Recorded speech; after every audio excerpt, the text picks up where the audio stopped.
Армия систематически обстреливала территорию Украины летом 2014 года. Об этом свидетельствует доклад экспертов британского ресурса Bellingcat.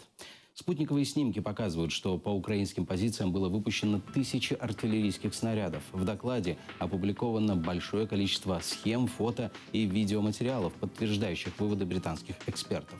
Все фото в свободном доступе в интернете. Однако Bellingcat – единственный ресурс, который проанализировал их и опубликовал выводы. Это были систематические попытки российской армии уничтожить украинские войска, которые стояли вдоль границы.